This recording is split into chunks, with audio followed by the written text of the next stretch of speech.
అందరికీ ముందుగా వరలక్ష్మి వ్రతం శుభాకాంక్షలండి. మనం వ్రతం రోజు ఏ హడావుడి లేకుండా చాలా ఫాస్ట్‌గా, ఈజీగా, త్వరగా ఇలా 6 రకాల ప్రసాదాలైతే ప్రిపేర్ చేసుకోవచ్చండి.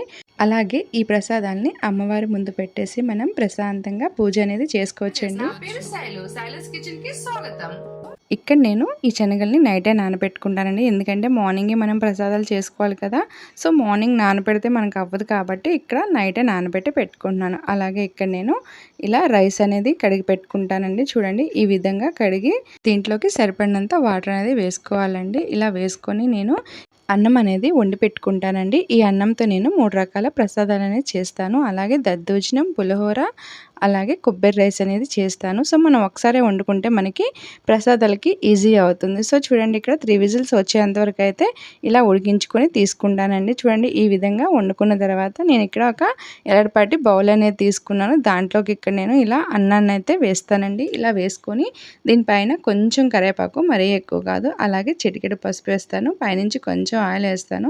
వేసిన తర్వాత దీన్ని కొంచెం ఇలా మిక్స్ చేసుకుంటే మనకి పసుపు, కరివేపాకు అనేది కొంచెం కలిస్తే టేస్ట్ అనేది బాగుంటుంది. అలాగే ఇక్కడ ప్యాన్ తీసుకొని దాంట్లోకి ఆయిల్ వేసి ఇక్కడ పల్లీలు వేస్తున్నానండి. పల్లీలు అలాగే ఉంటే కాజులు కూడా వేసుకోవచ్చు.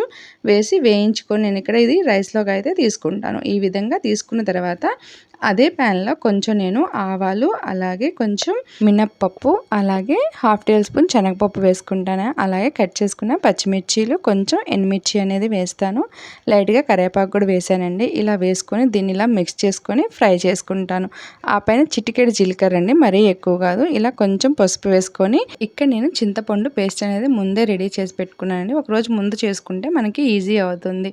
ఇలా చింతపండు పేస్ట్ కూడా వేసి దాంట్లోకి సరిపడినంత సాల్ట్ వేసుకున్నాను. వేసుకొని ఇలా ఫ్రై చేసి కొంచెం సేపు అయితే ఇలా ఉడికించుకోవాలి. చూడండి ఇలా అయిన తర్వాత ఫ్రై అయిన చింతపండు పేస్ట్ని ఇక్కడ ఇలా అన్నంలోకి అయితే వేసుకోవాలండి. ఇలా చింతపండు పేస్ట్ పూర్తిగా అన్నంలో కలిసే విధంగా అయితే ఇలా కలుపుకోవాలండి. ఇలా కొంచెం టైం పడుతుంది. సో, ఈ విధంగా రెడీ చేసుకుంటే మనకి చింతపండు పులిహోర అనేది రెడీ అయిపోతుంది. ఇలా రెడీ చేసి పక్కన ఉంచుకుందాం.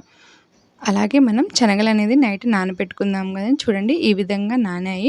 ఒకవేళ మీకు మర్చిపోతే హడావుడిగా ఉంటే మార్నింగ్ కొంచెం హాట్ వాటర్ వేసి నానబెట్టుకుంటే మనకి ఈ శనగలు అనేది 1 అవర్లో నానిపోతాయండి. ఆ పైన ఇలా కుక్కర్లో వేసేసి 3 విజిల్స్ వచ్చేంత వరకు ఉడికించుకున్న తర్వాత ఇక్కడ ఒక స్టెయినర్ తీసుకున్నాను. దాంట్లోకి నేను ఇక్కడ వడకట్టుకుంటానండి. ఈ విధంగా అయితే మొత్తం నీళ్ళన్నీ పోతాయి. చూడండి శనగలు మంచిగా రెడీ అయ్యాయి కదా. అలాగే ఇలా ప్యాన్ తీసుకుని దాంట్లో కొంచెం ఆయిల్ వేసి దీంట్లోకి కొంచెం ఆవాలు, చిటికెడు జీలకర్ర వేసానండి. అలాగే ఒక పచ్చిమిర్చి, కొన్ని ఎండుమిర్చి వేసుకొని ఇలా కొంచెం కరివేపాకు కూడా వేసుకుంటాను. ఇలా వేసుకొని కొంచెం ఫ్రై అయిన తర్వాత దీంట్లోకి నేను ఈ శనగలను అయితే వేసేస్తానండి. వేసుకొని ఇక్కడ ఇలా పూర్తిగా మిక్స్ చేసుకుంటాను.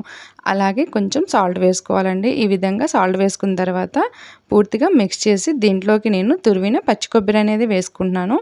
కొంచెం పచ్చి కొబ్బరి వేసుకుంటే టేస్ట్ బాగుంటుందండి. నేను ప్రసాదానికి చేశాను కాబట్టి ఇక్కడ ఆనియన్స్ అనేది యూజ్ చేయలేదు. అలాగే నేను ఇక్కడ దద్దోజనం కూడా ప్రిపేర్ చేస్తున్నానండి. దానికోసం నేను ఇక్కడ ఇలా ఎలడపాటి బౌల్ తీసుకున్నాను. నేను ఇక్కడ 1 కప్ ఉడికించిన అన్నం అనేది తీసుకున్నానని, దద్దోజనం అనేది కొంచెమే చేసుకున్నాను. అందుకే ఇలా ఇక్కడ కొంచెమే తీసుకున్నాను. మీరు ఏ క్వాంటిటీలో చేస్తారో దానికి తగ్గట్టుగా అన్నిటినీ యాడ్ చేసుకోండి.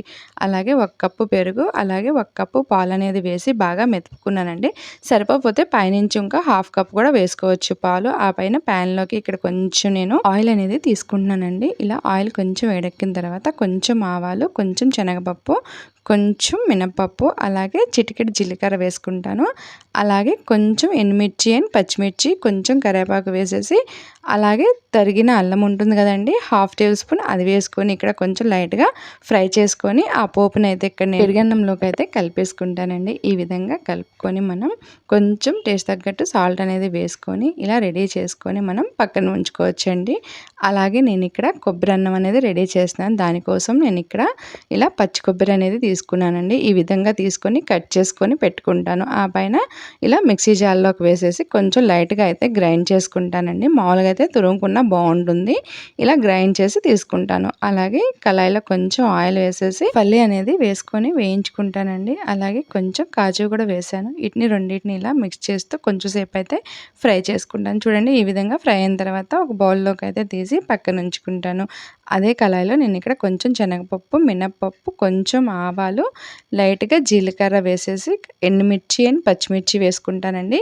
అలాగే కరివేపాకు వేసేసి కొంచెం లైట్‌గా ఫ్రై చేస్తాను. ఇలా ఫ్రై అయిన తర్వాత దీంట్లోకి ఇందాకలే గ్రైండ్ చేసి పెట్టుకున్నాం కదండీ కొబ్బరి, దాన్ని కూడా ఇక్కడ వేసేసి ఇలా లైట్‌గా అయితే ఫ్రై చేసుకుంటాను. ఆ పైన టేస్ట్ తగ్గట్టు సాల్ట్ అనేది వేసుకొని ఇలా పూర్తిగా ఫ్రై అయ్యేంత వరకు ఇలా ఫ్రై చేసుకొని ఉడికించుకున్న అన్నం ఉంటుంది కదండీ, దాన్ని ఇక్కడ నేను ఇలా యాడ్ చేస్తాను. ఇలా కొబ్బరి అనేది అన్నంలో పూర్తిగా కలిసే విధంగా అయితే కలుపుకోవాలండి. ఆ పైన ఇలా ఫ్రై చేసుకున్న పల్లీలు అండ్ కాజు వేసుకొని మిక్స్ చేసుకొని రెడీ చేసి పక్కన ఉంచుకుందాం.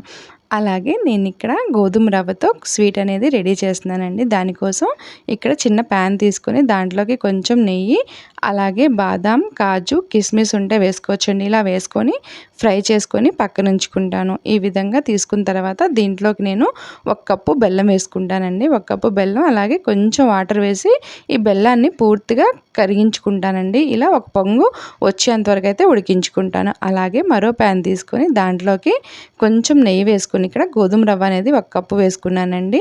ఇలా 1 కప్పు గోధుమ రవ్వ వేసుకొని దీన్ని కూడా లైట్‌గా రోస్ట్ చేసుకుంటాను. సో ఈ విధంగా మంచిగా ఫ్రై అయిన తర్వాత దీంట్లోకి నేను 3 కప్పులు నీళ్ళైతే పోసుకుంటానండి. మనకి 1 కప్పు గోధుమ రవ్వకి 3 కప్పులు నీళ్ళైతే మనకి పర్ఫెక్ట్‌గా ఉడుకుతుంది. సో ఇలా 3 కప్పులు నీళ్ళు అనేది వేసుకొని పూర్తిగా ఉడికించుకుంటాను. అలాగే కొంచెం ఇలైచీ పౌడర్ వేసుకొని ఇలా మిక్స్ చేస్తూ ఉడికించుకోవాలండి. మిక్స్ చేస్తూనే ఉండాలి, లేకపోతే మనకి అడుగంటిపోతుంది. ఇలా ఉడికిన తర్వాత మనం బెల్లం సిరప్ని ఇలా వేసుకోవాలండి. వేసుకొని మిక్స్ చేస్తూ ఇలా ఉడికించుకోవాలి. చూడండి, ఈ విధంగా మిక్స్ చేస్తూనే ఉండాలండి. ఇలా మిక్స్ చేస్తూ ఈ విధంగా వచ్చిన తర్వాత దీంట్లోకి నేను ఇక్కడ కొంచెం డ్రై ఫ్రూట్స్ వేసుకుంటానండి. ముందే ఫ్రై చేసి పెట్టుకున్నాం కదా, ఇలా వేసుకొని మిక్స్ చేస్తూ ఫైనల్గా ఇలా రెడీ చేసుకొని పక్కన ఉంచుకుందామండి. ఈ ప్రసాదం మనం చాలా ఫాస్ట్గా అయితే రెడీ చేసుకోవచ్చు. అలాగే నేను ఇక్కడ ఫ్రూట్స్ ప్రసాదం అనేది రెడీ చేసుకుంటున్నానండి. ఫ్రూట్స్ అండ్ డ్రై ఫ్రూట్స్తో చూడండి కావాల్సినన్ని ఇలా కట్ చేసి తీసుకున్నాను ముందే. ఆ పైన ఇక్కడ చిన్న బౌల్ అనేది తీసుకొని దాంట్లోకి ఇక్కడ యాపిల్, అలాగే ఇక్కడ అరటికాయ ముక్కలు అనేది వేసుకుంటున్నానండి. అలాగే కొంచెం కిస్మిస్ వేసుకుంటాను.